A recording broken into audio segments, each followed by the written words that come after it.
You're listening to the Hazard Ground Podcast, with service members from across the military sharing their stories of combat and survival.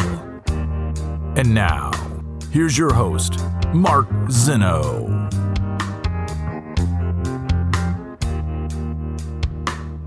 Welcome into the Hazard Ground Podcast. As always, we appreciate you joining us each and every week. An amazing story from one of our Air Force veterans who had a very interesting mission at the beginning of the War on Terror. Stay tuned for that. Need to remind you guys to hit the Apple Podcast reviews. Listen, this is this simple, guys. All you have to do is go on your phone to the podcast page, to the homepage, scroll down to the bottom, and all you got to do is tap 5 stars. You give us a quick rating. It says write a review. It doesn't have to be long. It's that simple. We really need to up these Apple reviews to continue to grow this thing. We want to crack the top 100 Apple podcasts. We can only do it with your help. So again, please leave a rating and a review. It's as simple as doing it on your phone. You don't have to be in front of your computer to do it. If you're not consuming on Apple Podcasts, continue to leave positive reviews, whatever platform that you guys are listening to the show on. Remind you guys about our social media sites, Facebook, Twitter, and Instagram. Follow us at Hazard Ground Podcast. Don't forget about our promotion with Amazon. Go to our website, hazardground.com. Click on the Amazon button at the bottom of the homepage or under the sponsors tab. It'll take you to Amazon. You can do all your normal Amazon shopping, and this also works on your smartphone. It'll actually divert you right to the Amazon app. So if all your credit card information, everything is saved, it's an easy transition. You can do all your normal Amazon shopping. We'll get a percentage of what you guys spend, and then we donate some of that percentage back to some of the great charities you've heard featured here on the Hazard Ground. And don't forget about our new partnership with Killcliff. Very excited to work with an amazing company, one of the fastest growing companies in America, and certainly a veteran-owned company that's going to help elevate the Hazard Ground to new heights. We're going to grow into a video component. We're going to grow into more content. I'm really excited about this partnership. So we'll continue to provide you guys with more information as we can going forward. And as always, thank you for being part of the Hazard Ground community. Now on to this week's episode. Joining us this week on the Hazard Ground Podcast is a retired Air Force colonel who has over 20 years of service on active duty. He is a command pilot with over 3,000 flying hours and more than 600 unmanned aerial vehicle hours as well. He has multiple deployments around the world, including flying Predators in Afghanistan in the fall of 2001. And maybe most importantly, he was suggested to us by his son. He is Colonel Retired Joseph Spoon Rizzuto, joining us on the Hazard Ground Podcast. Colonel, sir, welcome, and thank you for being here. Hey, Mark, thanks for having me. And as you pointed out, nominated by my son. So, my biggest fan in the world, and had to give you a call. Plus, I love your show. Kudos to you. You're doing great work, man. Well, thank you, sir. We appreciate that. And we always do love hearing from the audience and them giving us suggestions, but it's even more special when it's a family member. So we certainly appreciate you taking the time out to join us, and a long, distinguished career, both as a pilot and a leader. In fact, one of your final destinations was at the United States Air Force Profession of Arms Center of Excellence, and so you certainly went out with a high level profile position. But we always start back at the beginning and tell us how and why you got in the Air Force. Yeah, so I think growing up, there was really a tremendous sense of patriotism. I would think, I just knew I always wanted to be in the military. I wanted to serve. My brother, when I was at a pretty impressionable age, about 12, 13 years old, my brother was in the Marines, and I thought that was the coolest thing in the world. And I knew that I just wanted to serve. But I also knew I wanted to fly. And tell you what, if I had had the vision to make the Marine cut, I would have gone Marine Corps and been a pilot for them. But I wasn't 2020.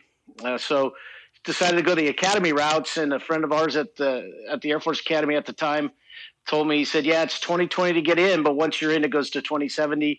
Don't worry about it. You'll be pilot qualified. So I applied to all 3 of them, got into all 3 academies, and West Point called me. West Point called me first, and I was really tempted. That first group that gives you the nod. Kind of as a young kid, you feel it's really tempted to go to West Point, but I wanted to fly. So I went off to Colorado Springs in June of '88. And I tell you what, a year later, I had my first chance to fly at the Air Force Academy Flight Gliders, and I knew I'd made the right decision because I was hooked at that point. I was in love with flying airplanes. Now, did you apply to any regular schools, or were you just all in on the military academy route? No, I'd applied to some. I grew up in Seattle, Washington. I applied to some schools up in the Northwest. I'd also applied for some ROTC scholarships, and in fact received a Marine Corps ROTC scholarship as well. In which case, then schools I'd never applied to started calling me, right, because they wanted some of that government money, right? But I knew if I wanted to fly, that the academy gave me the best chance at doing that. What was the allure for a pilot? I should ask. Was there anything as a kid? I mean, did you just like planes, or? I don't know. I didn't have a lot of a flying experience as a kid. My uncle owned an airplane, and they used to talk about it, but I never really went up with them. I couldn't tell you. I could tell you it existed long before Top Gun came out. I was going to say, that's usually people a little bit younger than you always use Top Gun as the, but everybody forgets those are, quote, naval aviators. There's a little bit of a difference. And you didn't feel like the West Point, Army aviation was the way. It was Air Force at the top?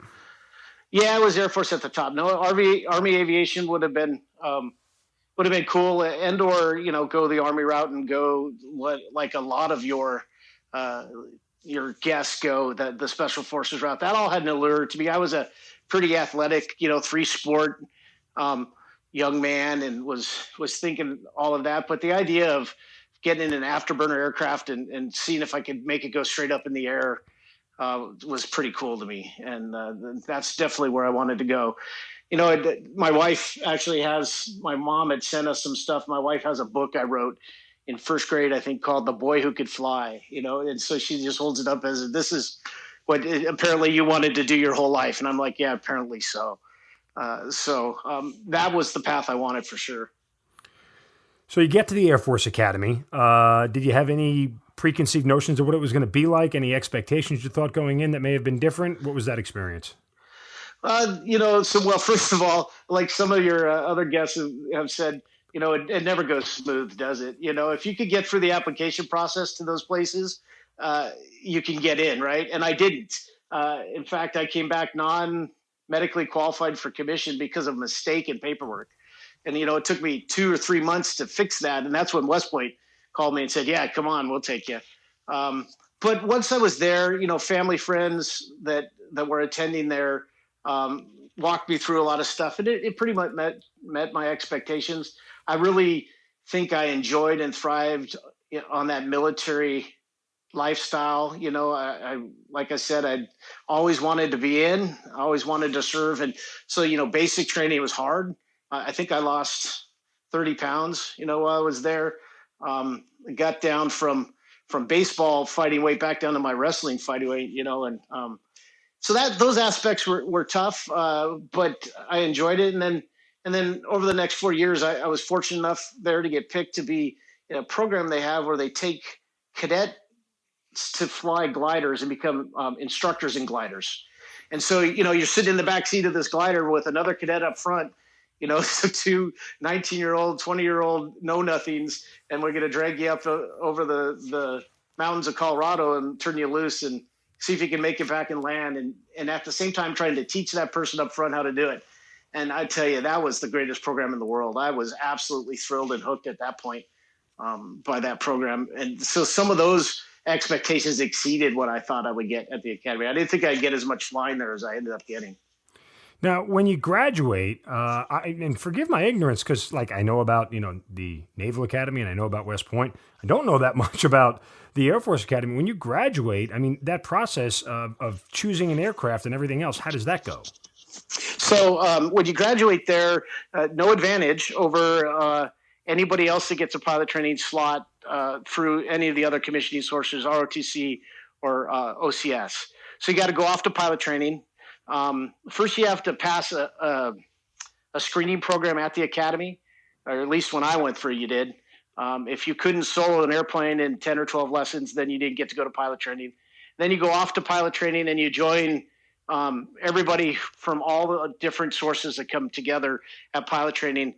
And when I went through, you would track all the way through to your second airplane about 10 months into your 12-month program before you pick your airplane. So, okay. Did you know which ones you wanted to fly through your experience at the academy? Oh yeah. And I knew, and from talking to other guys, I knew I wanted to fly a fighter.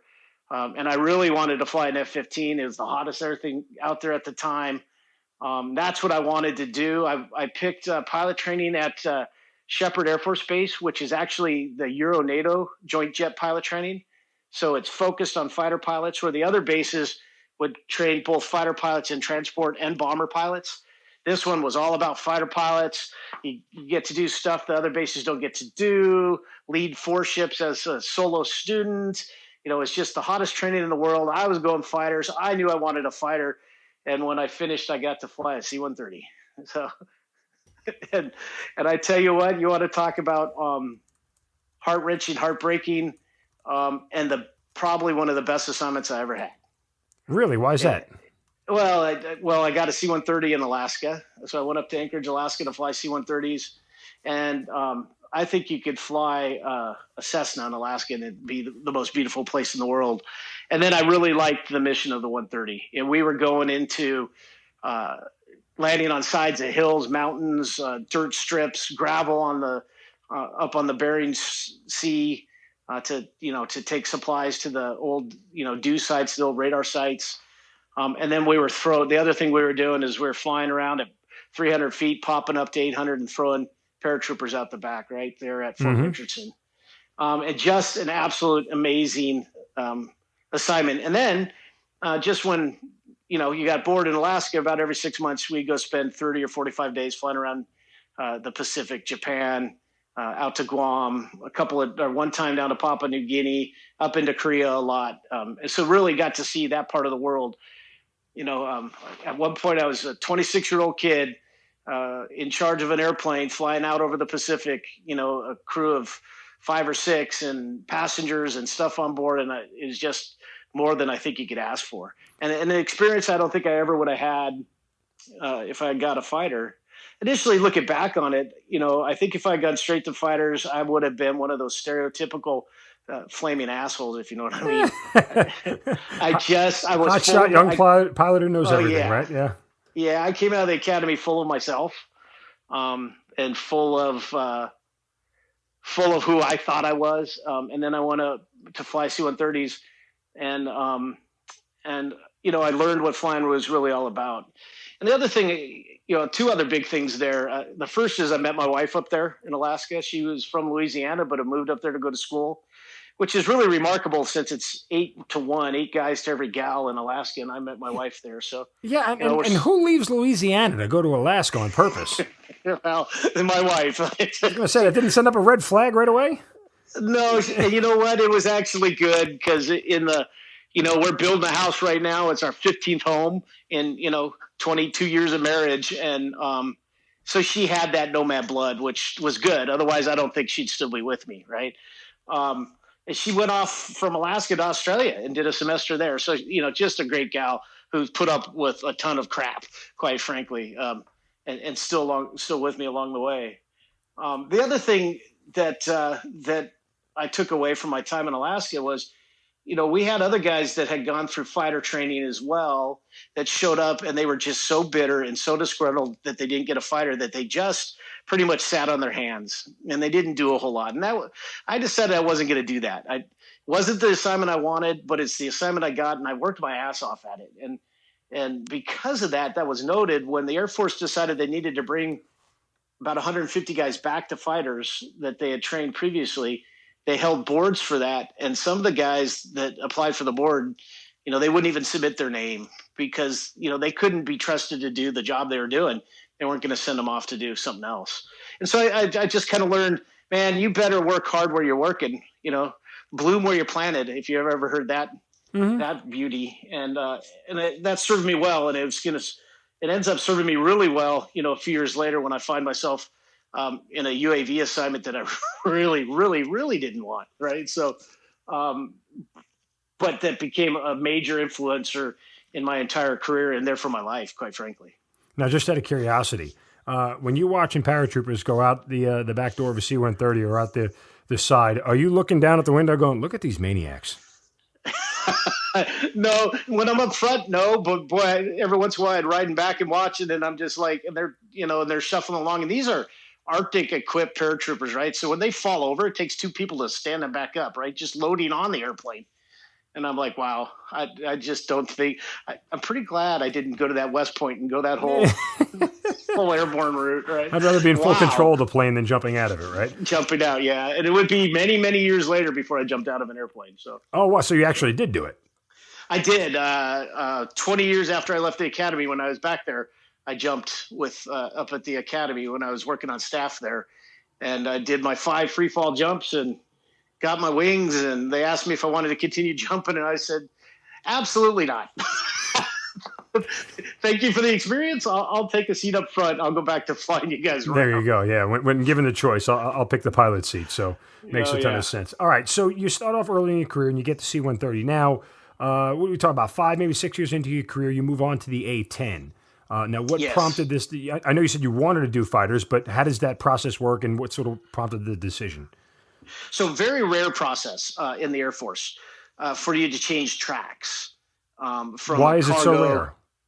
Well, because of the training, and especially today where they have a tracked pilot training. So, today everyone flies a T6, and then they track, and the fighter guys go to a T-38, the bomber guys go to a T-38, and the cargo guys go to a T1. When I went through, we all went to T-38, and that was the one requirement that you had to have to be able to come back to fighters. But very rare to do that. Plus, the cargo guys don't want to give up their guys. I don't know how hard it is in the Army to change from infantry to armor or from armor to artillery, to change branches. Nah, not terribly difficult. Just got to go to one course and you're done. Yeah, so for us, not something that they typically like to do. Additionally, the courses might last 4, 5, 6, 8 months. So after you finish pilot training, 12 months of pilot training, C-130 school was 4.5 months. When I get picked up for A-10 training, A-10 school was 5.5 months, plus there was another 2 months of fighter training, plus another 2 or 3, about 2 months of different survival schools that, because it's an ejection seat airplane, the survival school is different than what I did with the cargo airplane. So the whole process takes me 10 months to do. Gotcha. But the Air Force said, yeah, we screwed up. We drew down after Desert Storm. We cut the number of fighter pilots we thought we needed, but we overshot, and we need to bring some of you guys back. And so for about 3 years, they brought groups back in 25 a batch about every 6 months. The only airplane that I was doing well in the 130, I was having a good time. I was pretty well respected, I think, not to toot my own horn, but the only guys that looked like they had more fun than us flying around when we do exercises with other folks were the A-10s. And I'm like, hey, can I try an A-10? And if I was fortunate enough to get it, and this is one of those timing things. And in my life, I'm a pretty religious, spiritual guy. I see God's hand in my life. I did not want to see 130. I did not want to go to Alaska, but that's where I went. A month after I proposed to my wife, I got orders or got told I was selected to go to A-10s. So it's like he had this detour for me, and now he's going to send me to what I've been asking for all along. So as you start this career as an A-10 pilot, when you do it, it's pre-9/11. So what is that experience like? Because clearly there's not a fight for the fighter pilot. Right. So, first of all, it's interesting that they, I was one of the first groups to go through, and they're like, what do you mean you've been flying C-130s and now you're coming to us? What are we supposed to do with you? I'm 4 or 5 years senior to my peers, right? So some of that was just interesting to figure out how to do all that. In the A-10 world, we hadn't left Kuwait. So they were there in 91, and when I joined the squadron in 98, and again, when I went to Kuwait in January, February of 01, the A-10s had been there the entire time. They had never left. They were sitting on the border of Iraq. They were there mostly to provide search and rescue support if somebody were to go down in the no-fly zones. But for 10 years, the A-10s had never left the AOR. Wow. So that was good that it gave us a mission to focus on. It was bad because we became a little complacent in what we thought we knew where the enemy was. But we had some pretty forward-thinking We had some pretty forward-thinking leaders at the squadron level, right, lieutenant colonel level, talking to us about, you never know. We could end up in Afghanistan. We could end up in Iran. We could end up in Syria. We could end up in Africa. And so we tried to, stay on top of our game, thinking about and developing ideas for those places. But really, the game was every 2 years you'd rotate into Kuwait for anywhere from 3 to 6 months. So where are you on 9/11? So I'm in Kuwait prior in early 01. I'm in Kuwait, and they'd offered me an assignment. They said, if you volunteer to go to Korea for 1 year without your family, we'll send you to Davis-Monthan in Tucson as a follow-on. And I looked at my wife and my brand new 3-month-old son who nominated me for this. And I went back to him and said, I can't volunteer for that. And they're like, what do you mean you can't? And I'm like, I won't volunteer for that. And they're like, well, we could send you. And I'm like, fine. Then I can go home and tell my wife you're sending me, but I'm not going to go home and tell her flying the A-10 is more important than her. So I'm not going to volunteer for it. And they're like, fine. So they came back and they go, well, here's your assignment then. And they hand me an assignment, and it's to this very little known program called Predators, flying unmanned aerial vehicles in Creech, Nevada, just outside of Las Vegas. And I looked at them and said, hey, can I go to Korea? And they said, no, I don't think so. And so May of 01, so this is pre-9/11. This is before Predators are a big deal. I'm dragging my feet all the way across from North Carolina at Pope, where I was flying the A-10s, all the way out to Vegas and Creech. It wasn't even Creech Air Force Base at that time. It was Indian Springs Auxiliary Airfield, Air Force Auxiliary Airfield. So on 9/11, I'm still in school. I'm still in class. We had a training mission that day, and so we had a briefing early. And I was second to go, so I'm hanging out, just kind of hanging out in the classroom, and someone comes and gets me and says, "Hey, man, you got to come see the TV." And we turn on the TV and watching the building smoke, watch the second plane hit. And then it's my turn to get in the box, the trailer, to control the airplane. We do. A very strange environment. Every other airplane in Nevada is on the ground, and they push us to the very southern edge of the Nellis airspace, the restricted airspace up there, and we're flying patrols, watching the fence line of Nellis, because no one knows what's going on, right? No one knows what's coming next. And we do that for about an hour, and then they tell us to just bring it home and land. So that was, like I said, that was 9/11. And I was gone before Thanksgiving in 01. I was deployed. Gone to where? We went over to, at that time, we weren't flying them via split ops. We had to deploy with them. And so I went to Jacobabad, Pakistan. Okay. Which, not to offend any of my Pakistani friends or any of your Pakistani listeners, but has to be one of the nastiest places on earth. And in fact, I've met some Pakistanis later in life at schools, and they asked, I told them I got a chance to work in their country for about 4 months, and they said, where? And I told them Jacobabad, and they're like, why did we put you there? It is nasty. It's in a river valley. We're over there in winter. They don't have trees. They burn bricks of manure like they do in a lot of places around the world. And it's just really a kind of a nasty place. And what was the intent in being there, sort of mission set wise? So we flew out of there up across the border. They had a corridor for us, and then into Afghanistan. And we flew them all over Afghanistan. When we started out, the UAV world was really interesting. Let me start with a slight story. While I was still in training, I was the first A-10 guy they had come to Predators, the first fully trained airborne forward air controller, AFAC or JTAC or however you want to call them. I'm familiar with JTAC. Yeah, that's the Army way we use it, I think. Yeah, so a JTAC is a joint terminal air controller, right? And it could be on the ground or in the air. And so for a guy like me in the air, I had to go through the same schools as the ground guys and then some airborne training on how to do that. And I'm the first one they have that in Predator. And they're like, look, we've been contemplating for quite a while that we could control other airplanes from the Predator. We can find targets, we can develop 9 lines, we can call in strikes, and we can run the fight. And so I worked with the guys on developing that program while I was still a student. Finished up, took my check ride, immediately went through that program, became an instructor in that program because it was all same stuff I learned from A-10s, right? And then when I deployed, it was my job to spin everybody that I deployed with up. There's only 6 of us. to get us all trained up on how to do this new mission. And you'd be surprised what changed the world of the UAV. It's not the weapons, it's not the lasers, it is a simple radio, right? So we flew for about 3 weeks out of Pakistan, and we would go look at targets for the S2, right, or the J2, for the intel guys.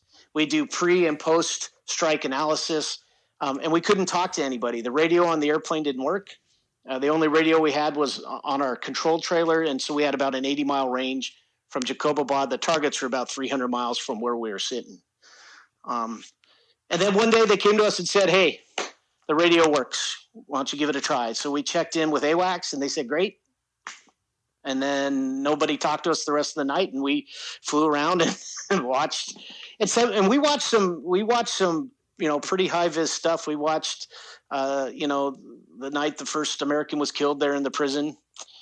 We flew over Camp Rhino, and we would do security search for Camp Rhino. So we were watching some pretty major stuff, but we really weren't in the fight. Well, the second night, we went to work with the radio, and they told us, go to these coordinates, check in with this guy, and see what help he needs. So we flew to the coordinates. They're going into Kandahar that night and trying to take the city of Kandahar in the airfield. And we checked in with the guy, and he asked us to come up on secure radio, and we said, we can't do that. He said, well, authenticate, and we don't have any authentication tables because no one thought about that when getting our radios to work. And then he won't talk to us, So we're watching him, and we're looking right at him on the IR infrared, and he won't talk to us. And so we call the guys back up at the CAOC, and we watch him reach into his bag, pull out a satellite phone, fold it back up, put in his bag, and he comes back on the radio. And he said, they told me to work with you. And we're like, okay, what do you need? He goes, what are you? And we're like, well, we're a MQ-1 Predator. What can we do for you? And he's like, I don't know. What can you do for me? And we're like, what's going on? He's like, well, we're getting mortared from the north. It's probably 8 clicks out, and we can't find them. And we said, okay, we'll go find them. So we go over, we find the mortars, we fix them, we spin up 2 9 lines, fairly accurate coordinates. We don't have a laser at the time, but we get we think probably within 10 meters. And we call a JTAC back and we say, hey, we've got the mortars. Here's the 9 line for them. And he says, I'm sending you 2 F-16s. Take them out. We're like, look, we can't do final control.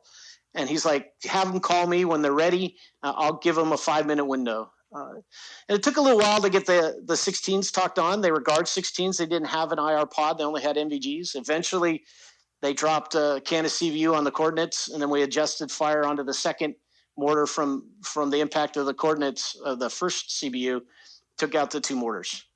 At that point, the world changed for UAVs for a couple of reasons.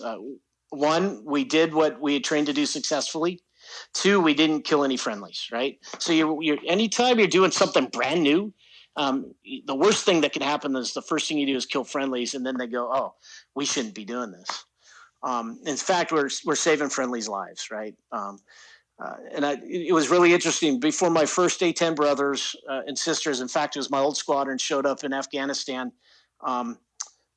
in February of 2002, I'd had a chance to work with every strike aircraft in the inventory. So 16s, 15Es, 18s, 14s, AC-130s, B-1s, B-52s, Mirages with the French, and Tornadoes from the British. Finding targets, fixing targets for them, generating 9 lines, running a stack, keeping everybody safe, and then letting them rotate through with a JTAC to strike the target.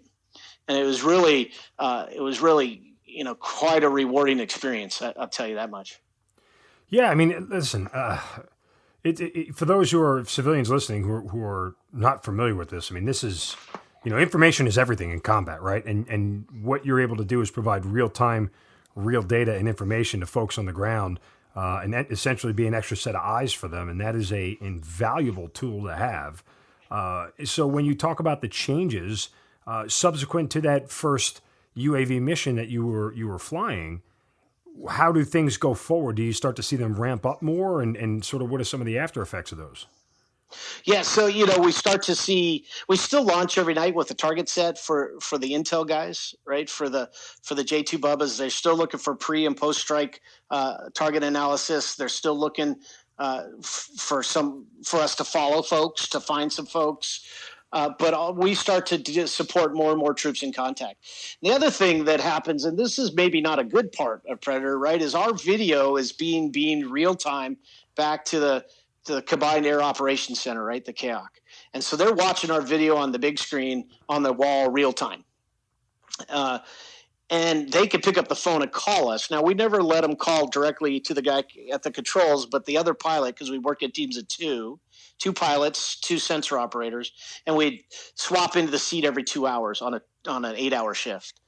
The other guy or gal would always intercept the phone calls, but next thing you know, we're fielding phone calls from colonels and generals at the CAOC.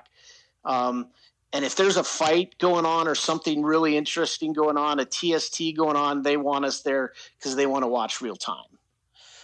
There's some goods in that because we ended up taking some shots at some folks and hitting some folks that without that real-time intel, they would have made the TST call to pull the trigger, right?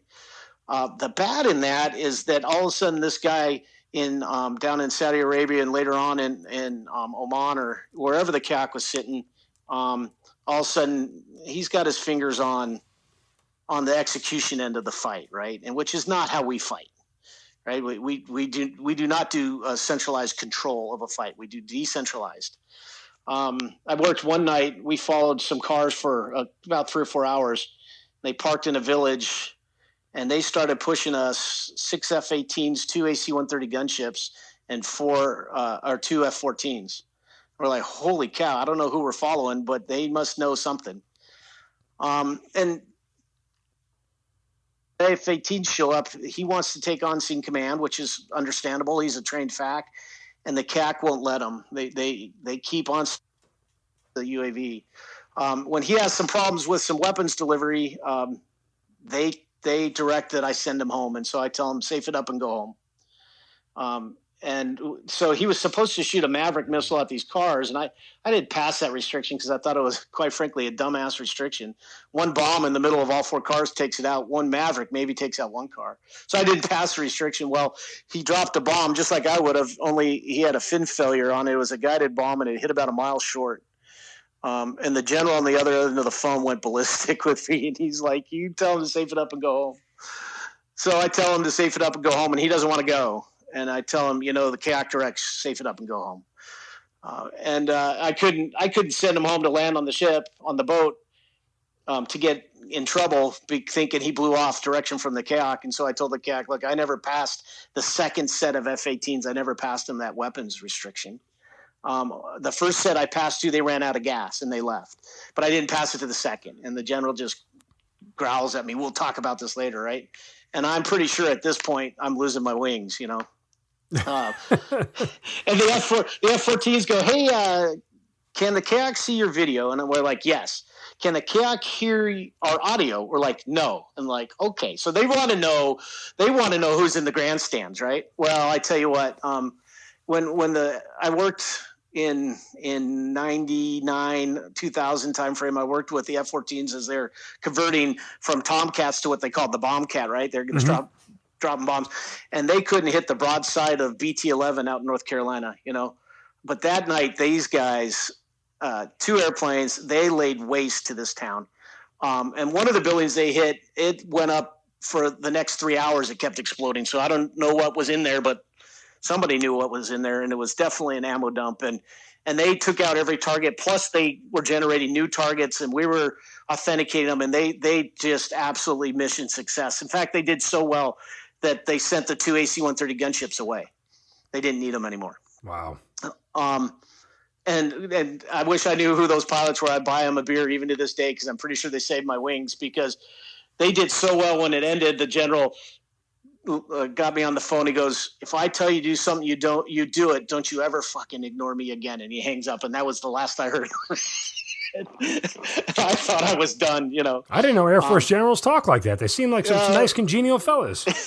Yes, they all are, right? Yeah, right. Let me ask you. So, well, you're doing this. You are you're physically where you're controlling these UAVs at this point? Physically in a trailer in Jacobabad, Pakistan. Okay, right. So I just wanted to make sure. The only reason I ask is because, at some point you leave Jacobabad and you go back to a regular Air Force base in America and do the same thing, right?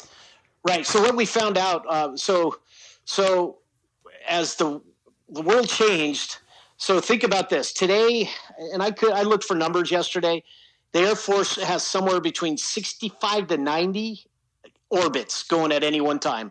All Reapers today, right? No Predators. We had the ability at that time to do 5. We had less than 20 airplanes total. Okay. This was an experiment that got thrust into the front line of service, right? When things changed and we're doing more than just filming target decks, we're starting to be part of the troops in contact fight, and especially in this, this environment of Afghanistan where it's all Indian land out there, right? It's all bad guy land. They're like, we need more of these over there. Well, they had another trailer sitting in Kuwait. They would image Iraq 4 or 5 times a week. And they would go up and image things in the no-fly zone, that kind of stuff.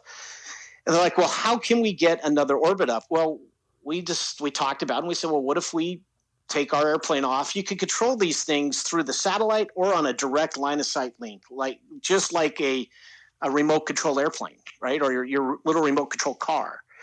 And that link always took priority over the satellites. And we could take one off. The guys in Kuwait, their satellite dish is inside the footprint of the satellite. They can fire it up. They can see it. We can confirm all the switches, and they can turn on their satellite link, and we'll turn off the UHF link, and they can fly it away. And then we'll take another one off. And now instead of having 1 airborne over Afghanistan, we got 2. Well, then we started thinking about it, and it worked so well. Once in a while we'd have to put ours in a hold and land theirs if maybe it had a maintenance issue or fuel issue or something. But we planned it, and it worked so well. We started thinking about it that the satellite dish is sitting about 50 yards away from the trailer, and it's fiber optically linked. And the engineers told us it doesn't matter how long the fiber optic cable is. We're like, what do you mean it doesn't matter? They're like, it could run under the Atlantic Ocean for all we care. It doesn't matter. So you could put a satellite dish in Germany, an airplane in Afghanistan, that sits inside the same satellite footprint, and you could put your control trailer in the United States. As long as you got the fiber optic cabling run to it, you can control the airplanes anywhere in the world from where you sit inside the States. I wanted to ask you that just because simply, do you lose any, and I guess excitement is not the right word, when you're doing this from Nevada, and the actual bombs and bullets are on the other side of the world, does it lose any of its sort of appeal or luster? Or, I mean, does it seem, and this is what average people are probably thinking, does it seem more like a video game from where you are than actual real combat? No, you know what? It's weird. Flying it, you would look, I would find myself, if I was going to turn the plane to the left, I'd find myself looking left as if I could look out a window, right? Mm-hmm. I mean, I've flown for 3 years. Even all the way to the end of the 3 years, I found myself doing that. And we didn't, with the Predator, there are other UAVs that were flown differently. We didn't program it on a computer and let it go. We flew the thing the entire time. We would use an autopilot. It would hold the heading, altitude, and airspeed we told it to hold, or we could turn all that off and fly by hand. And eventually when they armed them, or when we got the armed version, they armed them pre 9/11, which is a whole different interesting concept. You had to hand fly them when you shot the missiles off of them. You couldn't fly them via the autopilot because you had to be in some pretty tight parameters, nose position in relationship to the laser, in relationship to the missile. So you had to hand fly them, even through the satellite, which was interesting as well because there's a 2 to 3 second delay between when you put an input on the stick and went up to the satellite, down to the airplane. The airplane did it. The video showing you it did it went back up the satellite, back down to you across the fiber optic cable, which actually didn't induce any delay in it. And then you saw it. It was about a 2 to 3 second delay. So it took a while. You had to learn to be pretty smooth. You actually had to be, I would say I had to be a more forward-thinking pilot in my Predator than I would necessarily have to be my A-10. Because if I put my A-10 into a corner, I could roll it into 9 degrees of bank, push the throttles all the way up and pull and get myself out of there, right? I couldn't do that with the Predator. And oops, I just flew it into Pakistan, or I just flew it into Iran, right? And you wouldn't want to do that and cause an international incident. So, and we worked a lot on the border of Pakistan, and you had to stay out. So the other thing that made it really surreal is, you deployed twice, I believe, to Baghdad, or Iraq. When you're coming home, there's sort of steps to get you home, right? And I don't know if you're like me. I later deployed to Bagram, and I deployed to Jacobabad. And as you're coming home, the steps, you start to shed things, right? And I figure it's based on the safety features of the airplane I'm flying on, right? When I'm now having to store everything in the overhead bin or under the seat in front of me, instead of wearing my body armor, I'm starting to feel safer and safer, and I'm starting to shed some of that stress of combat missions, some of that stress of sleeping on the ground or on a cot, and border security by Marines, and by the time I get home, maybe I need to talk to someone about some of the things I've seen or done. But I've had this break, right? I've distanced myself. I was flying one mission back in the States, and we followed this car, and the car pulled over out in the desert. Two guys got out. They walked about 15 feet off the road. The one guy pulled out a gun and shot the other guy in the head. Whoa. And we're watching this all live on TV, right? Now it's TV, but we're watching this live, and then about 30 minutes later, a guy came in, tapped me on the shoulder. I gave up the seat, and I went home. Went home to my wife. Went home to my kids. Had to change the oil in my car, right? It seems so odd. Like, I'm trying to process that mentally. I mean, when I deployed, like, at the end of the day, sort of the quote, work day, you go to the dining, so you get some dinner. You go back to your room, you take off your uniform, you put your pistol down, you maybe throw on the TV, pop in a DVD, and just sort of sit there and stare at the walls until somebody entertains you, or until you sleep and get up the next morning to do it all over again. But there's a mindset of, is a mortar going to land tonight? Is somebody drag me out of bed for whatever reason? Is something going to happen? Like, you're sort of always on alert. Like, are you not on alert in that scenario? Like, does your body not, biophysically respond to combat the same way? Because, again, you're changing your oil when you went home. Yeah, I don't know. I would tell you that my wife would say that at the end of my 3 years of Predator, I was a zombie. The other thing is you're working 24/7, right? So we worked a 1-to-1 shift or a 1-to-1 shift, right? So and we did that so that guys that didn't have family would still have time on either side of the shift to go to the bank or do laundry or go to the grocery store, right? And 3 years of that, and I didn't have a set day off. I was supposed to work 4 on, 2 off, but that would roll.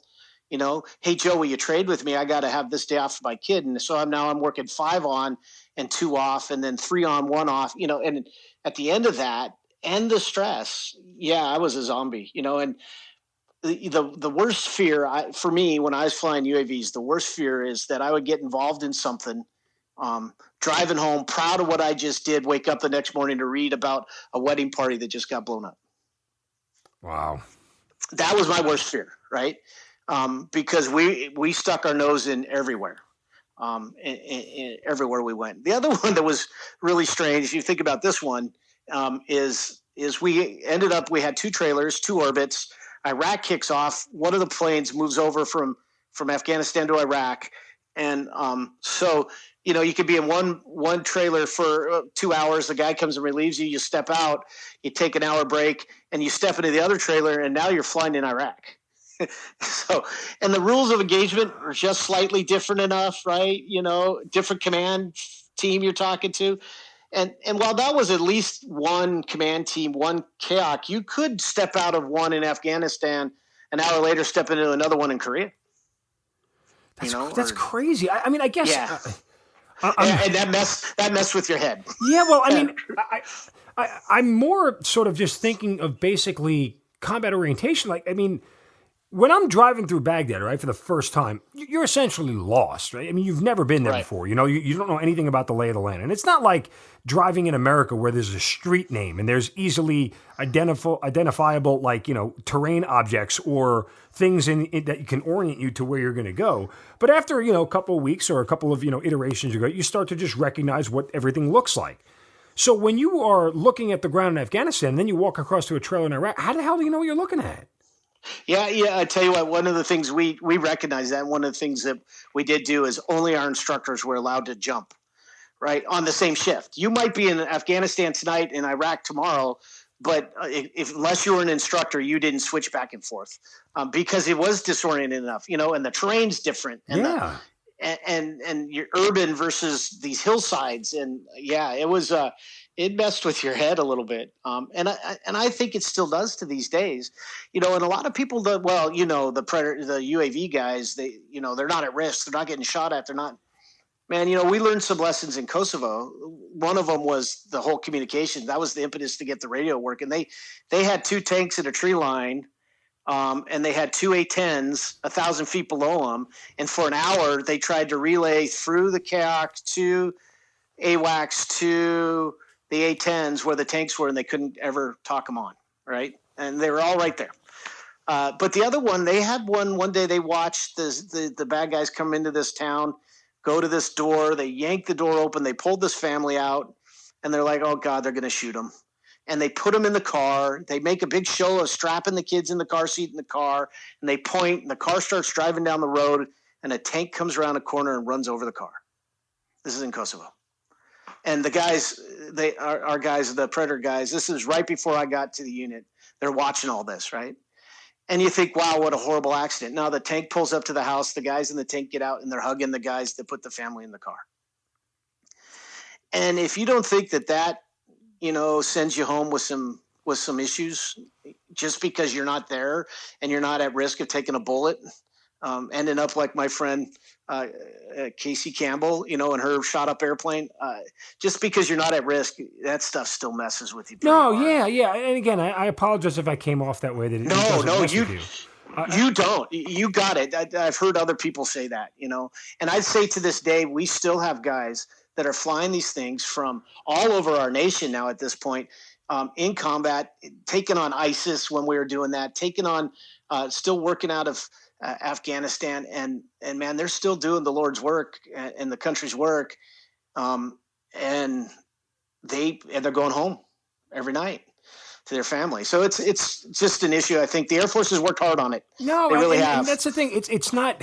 It's just different. One is not harder than the other. One is not better than. It's just different, and they are different. And I do wonder about that because just me, again, and you talk about some of the things you've seen and some of the things you see that go on like that. Obviously that would rattle anybody.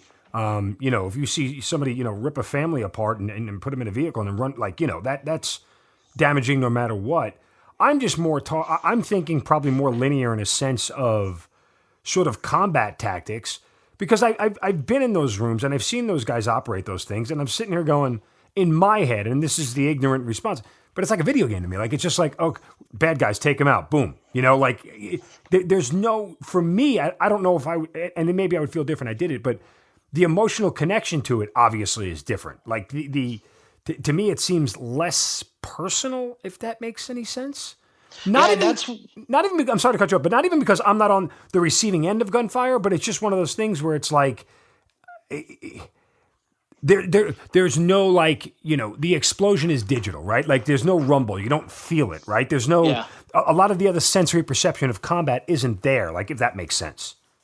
No, it does. It does. And I tell you what, there was a lot of discussion early on, and I don't know where it's at in today's world about, is it moral to use unmanned vehicles, period, to fight our fight? Is it moral? Right? Well, sure, because if you're not at risk, then is it a moral war, right? It's not the two knights riding at each other. Yeah, right? I guess so, but the idea of a mortar sort of takes you out of harm's way. That's like the purpose of it. Right. Well, so the implication is that you could it becomes cheap, right? Okay, I guess I get it, but that's just, to me, that sounds like somebody who's never been in combat talking. Yeah, I agree. Now, I tell you what, the flip side of that coin, when I talk about watching the atrocities, what we watched one village for about a 7-day period, 24/7. We had an airplane on this village, right?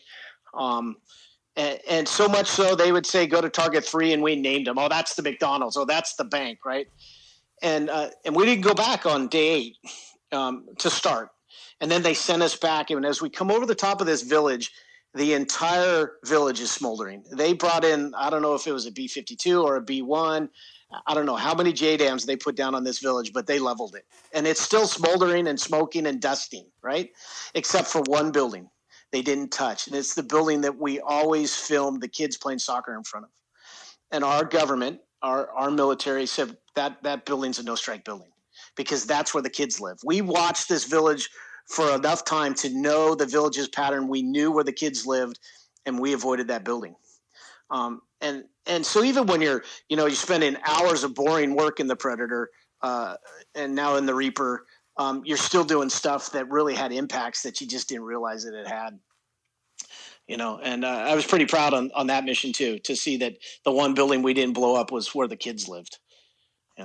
Yeah, I mean, it makes a lot more sense when you explain it. Honestly, it does. I mean, the perspective is something that I, obviously from never doing it, I don't have, but it makes a ton of sense as far as, going through it. And so how long does the actual, War on Terror combat experience last for you? So it lasts from November of 2001 until I leave in June-ish of 2004. Now I had a little break in there. The company that builds the Predator also builds the Reaper, and they were done with the first 4 experimental airframes. And the squadron I was flying with, they said, you guys can have them. And so I went out to California for 3 months, and we did a couple of things. Me and a great American named Joe Slepsky, we go out to California, and for the first month they teach us to fly it, and we write all the courseware to train guys to crossflow from Predators to Reapers. And then we spend about 8 weeks with them teaching them how to drop laser guided bombs off of the airplane.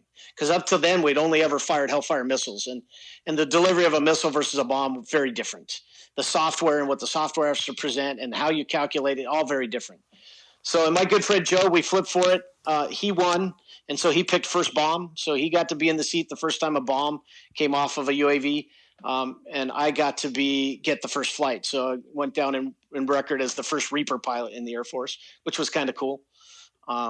Unfortunately, I left before I ever got to fly those in combat, but I got to spend a lot of time at China Lake figuring out how to tighten up and make it so that a laser guided bomb would hit off of one of those things from 35, 40,000 feet.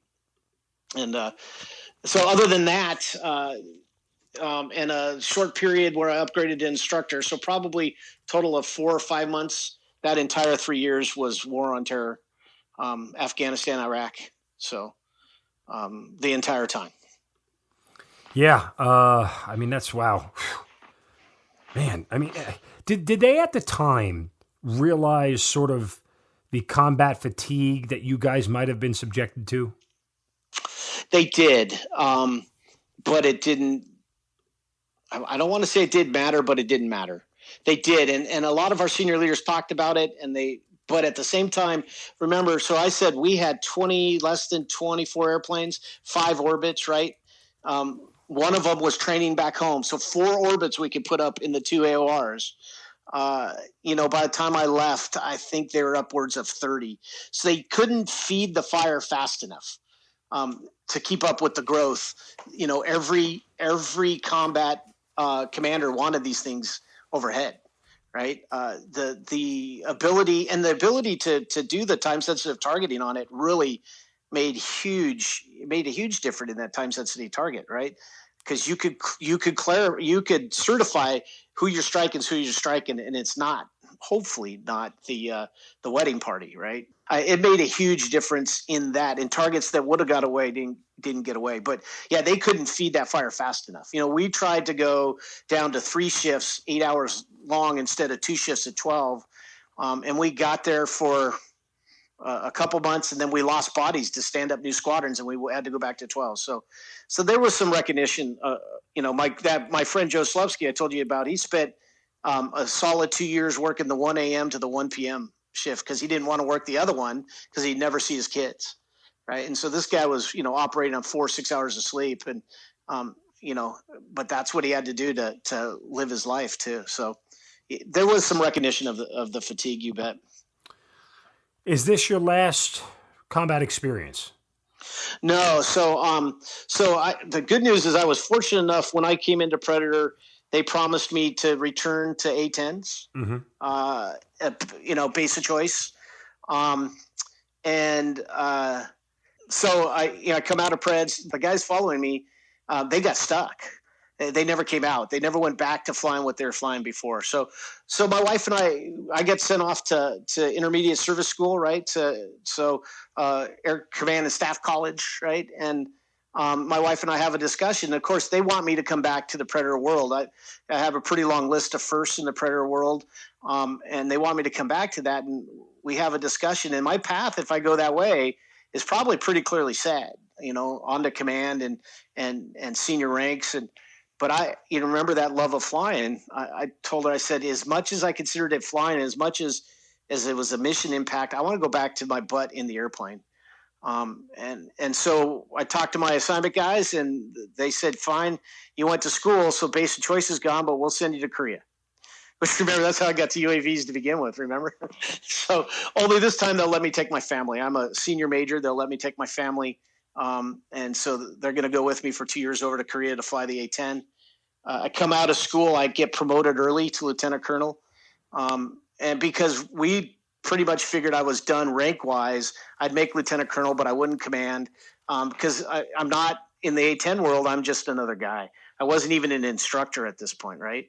But now being promoted early, that makes me puts me on a leadership track, and they got to kind of do something with me. So we stay in Korea for almost 3 years.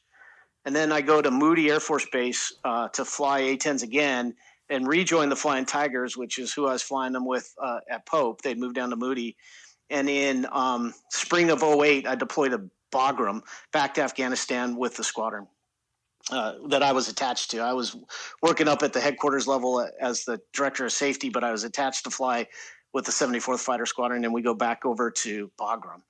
And that was a little weird. The planes had changed. They had added a pod. They had put some TV screens inside the cockpit. And I find myself in a left-hand orbit around a target looking at a moving map on one screen and a video picture on another, and said, wow, this feels really familiar. Yeah. only I can't get up and go to the bathroom, and no one's going to tap me on the shoulder for me to go eat dinner, right? Yeah. Is there an actual combat experience for you?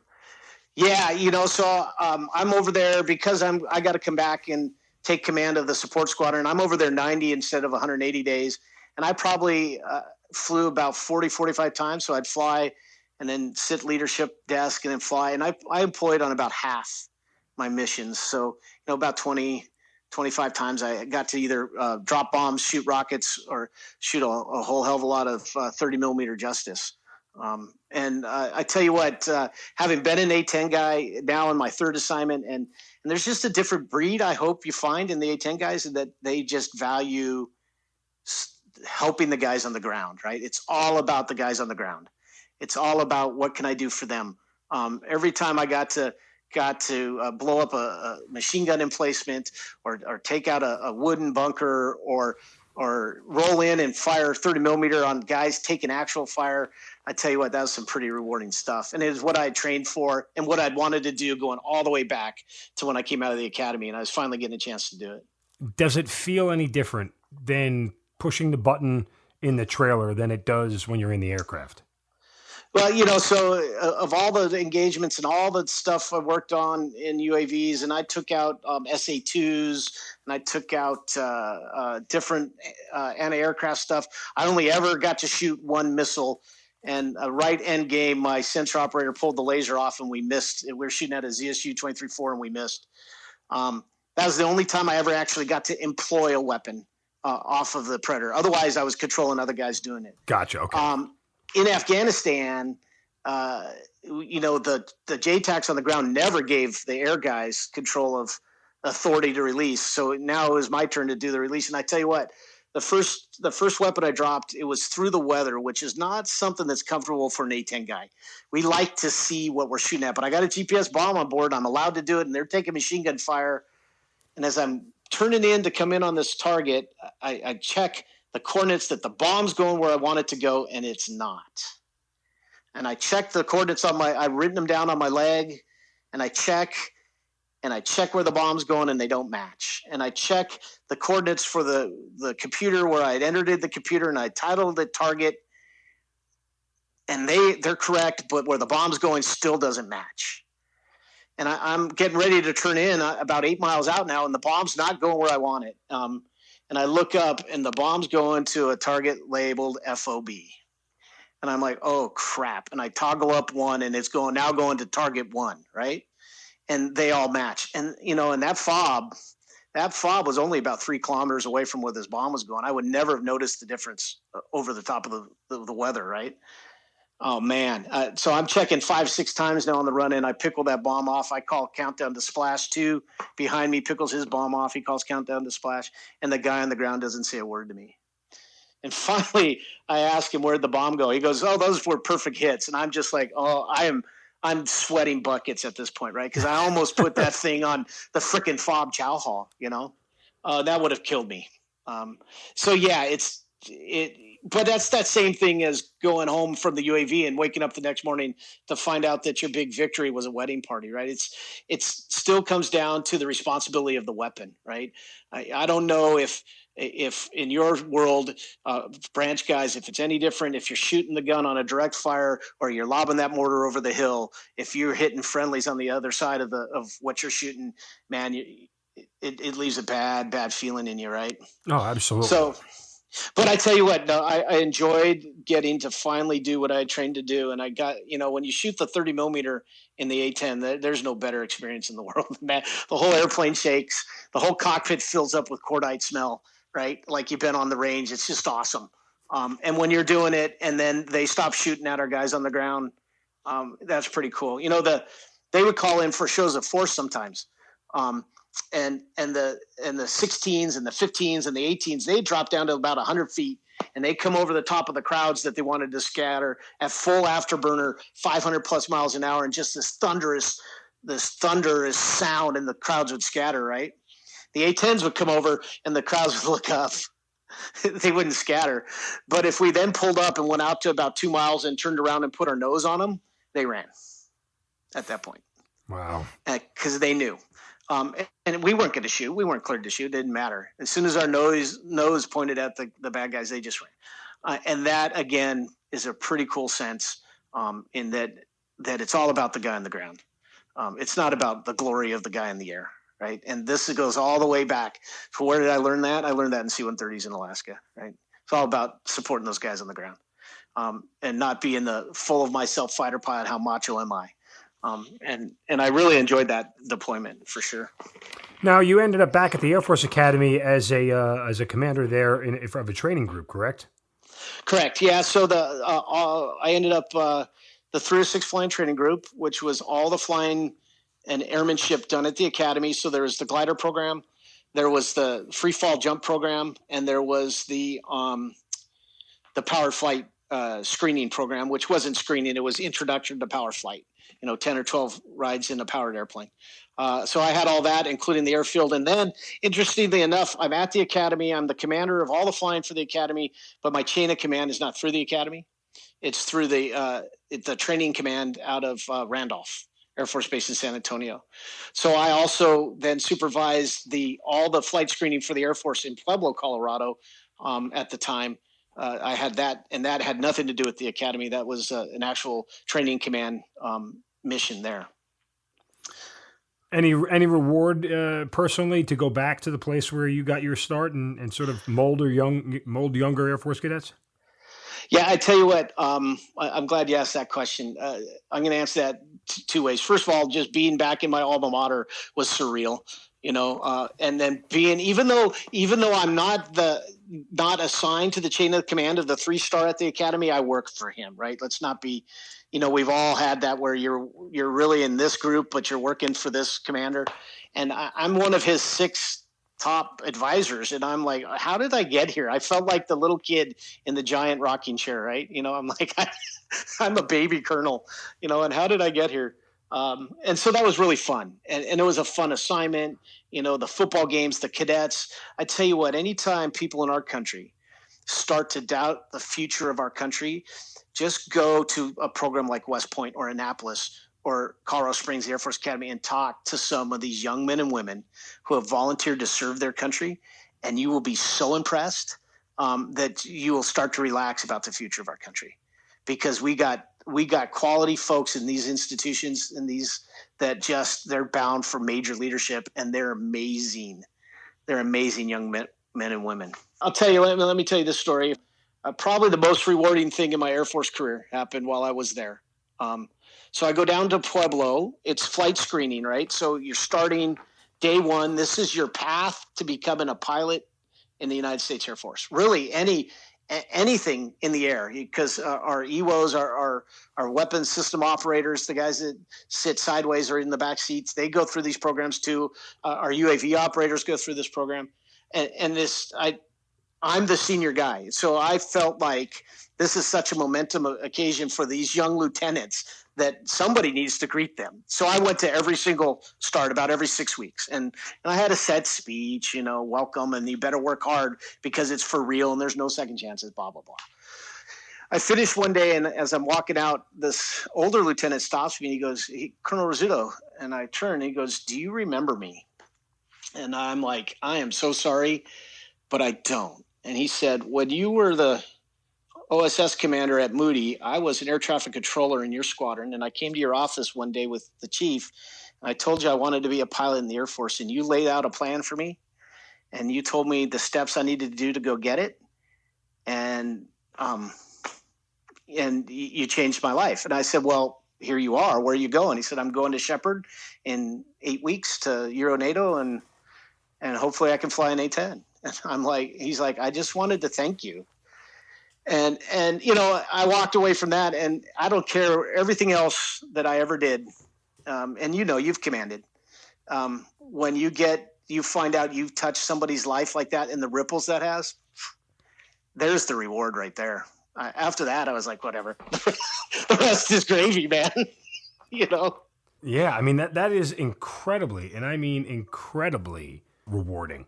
More so just because you get to make that connection, right? Like you had an impact on somebody's life, and in our line of work, if you can do that, if you can have a positive impact on somebody's life, then clearly your mark as a leader has sort of been stamped, right? Yes, and it's you're a biblical guy, as you said. It's just if you save one of the sheep instead of the flock, you're okay. That, yeah, you bet. And I tell you what, to me, my favorite level of leadership was the lieutenant colonel level, right? Because I still got to get down and work with the airmen, right, and the young lieutenants. I make 06 colonel, and that's not my job anymore, right? I'm working with the lieutenant colonels, and first of all, it's harder. Yeah. And second of all, I didn't find it nearly as rewarding, right? Because I'm no longer working with the sheep direct, right? And those guys, the amazing young men and women in our military. And I hear them on your podcast all the time, and I'm just blown away by the things they do. So, how did you know it was time to hang it up, or the Air Force said, thank you for your service, have a nice rest of your life? No, so I ended up working at the Professional Arms Center of Excellence. Mm-hmm. And our job there was to go around and to try answering directly to the Chief of Staff of the Air Force to try and break down barriers that are keeping our core values separated from our mission, right? And we said the way to do that is through professionalism, right? And you can know there's barriers when you hear things like, just pencil whip the paperwork, right? Or we do it that way because that's the way we've always done it, right? Or we would say fly what you can, log what you need in the Air Force, right? Meaning just put down on paper, do what you can, but put down on paper what you need to get it done, and I've read some stories in the Army side where these commanders were writing down that they're meeting all these training requirements that in a calendar year they couldn't meet, right? And so some of it's gone on there, I know. And so anyway, I'm in this job and we're traveling the Air Force teaching about professionalism and connecting our core values and a better way of leadership. And it just, it was time. I was at the academy. I didn't have a joint job. And so couldn't be a general officer. And if I wasn't going to be a general officer, they weren't going to make me a wing commander. And my boss wanted me to go overseas for a year to get my joint job and then come back and be a wing commander. And, my son was 14 at that point, and I'm going to be away from him for a year, back to a job where I'm going to work 12-hour days, 6 days a week. And he's going to be 17, and I'm going to look up, and life's going to pass me by. And my wife and I just said, it's time. And then the day I finally put my paperwork in, my boss said, well, stick around. And I'm like, no, it's time, boss. And I said, I'm coming up on an assignment. He's like, well, I'll freeze you. I'm like, well, you can't freeze me from a rotation overseas. It's my time. And I said, here's the thing. Service before self is one of our core values, and I'm no longer willing to put the service before myself. It's time for me to put my family and myself first. That means it's probably just time for me to go. And you know what? 25 years active duty plus 4 at the academy, it's enough. It's okay. It's just time. And he said, okay. And I did another year and then retired. And I miss it. I miss it every day. So. Wow. I mean, amazing. 20 plus years. It's hard to kind of encapsulate it in a few words, but you look back on your career, no regrets, I assume, right? No, there's tactical regrets, right? Where I wish I'd handled that situation better, or I wish I'd done better with this. But no regrets from God's hand and going up to Alaska to meet my wife, to God's hand and put me in a UAV that I didn't want to be in, that led to really my early promotion and a rank of colonel that I probably wouldn't have achieved otherwise. He put me where he needed me and where I needed to be. And so no regrets on the whole, even finishing the school I finished, the center I finished at. I would teach courses anywhere from 10 to 800 people, right? And I tell you, the most intimidating was the class of 10 spouses, commander spouses. They were the most intimidating because they could ask anything. They come from way off the wall, and about leadership and how to lead and how to lead volunteers, Mm-hmm. But it was, I had a blessed career. My first non-flying job in the Air Force, as long as you count flying in Predators, was at the 22-year point.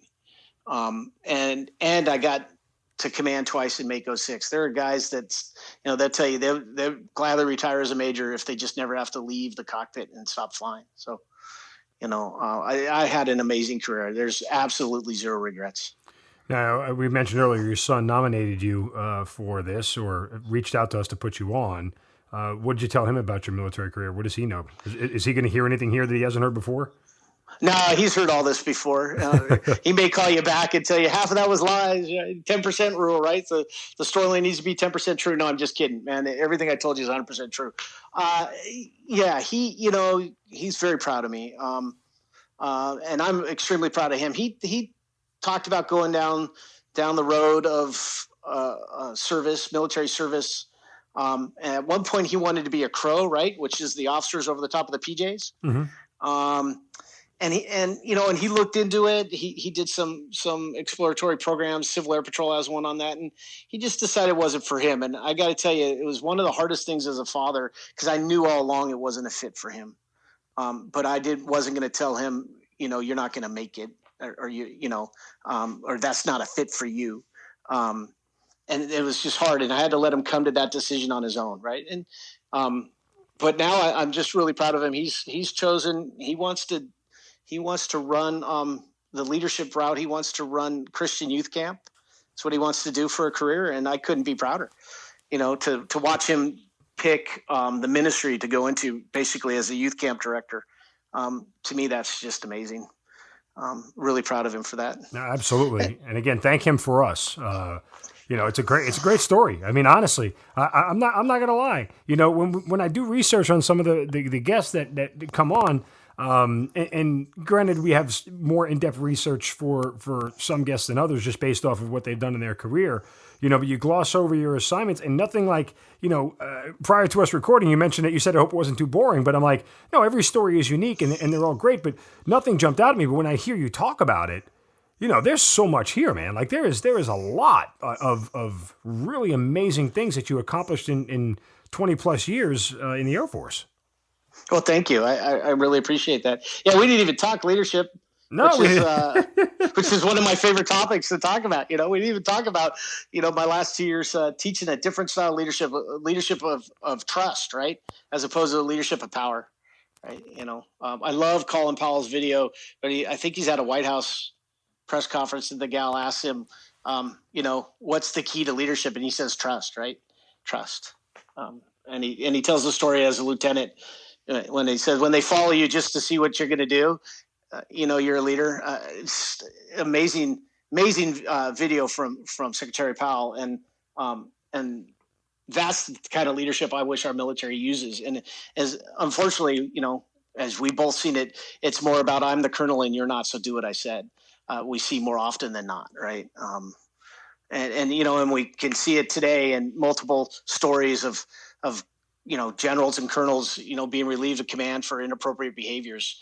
Again, this is what we, spent, my last 2 years teaching, and we could have another hour conversation about that. It goes back to the simple premise that you talk about, when you say it's about the guys on the ground, right? It's not about the glory of the pilot. Well, the higher you get up in leadership, it's about those you choose to lead, not what you accomplish, and not what you get notoriety for, or what you have to do. It's about the people that you're leading, and if they're not first, then it doesn't matter. Yeah, and I used to tell guys, that I was mentoring, I'm like, when you get to leadership, if you think those people are there to serve you, you got it backwards. You're there to serve them. Your job exists because of them. Their job doesn't exist because of you. And if you get it backwards, time for you to go. If Amen. You think you're here to be served, time for you to go. Your job is to serve, and to serve everybody below you. So, well, again, hours and hours and hours we could do on leadership, but I certainly thank you for the time you've given us to tell us your story, and what an excellent one it was. And frankly, again, I learned a lot. It's weird. We don't get that many Air Force folks. For whatever reason, we haven't had enough Air Force representation on the podcast, so I'm always happy when we do. Now, in fairness, we get the PJs and we get some of the combat controller guys, the high-profile stuff, but the average Air Force officer or airman, doesn't always come across on our podcast. But it was great to finally get that story and learned a lot about the Air Force and things that you can do. So I appreciate it. Colonel Joseph Rizzuto, thank you so much for being part of the Hazard Ground. Thank you, Mark. My pleasure. You've been listening to the Hazard Ground podcast, hosted by Mark Zinno. If you have an interesting story to tell and you'd like to be on the show, send us an email at producer@hazardground.com. And if you like the show, don't forget to subscribe, rate, and review on Apple Podcasts. Thanks for listening. We'll see you next time.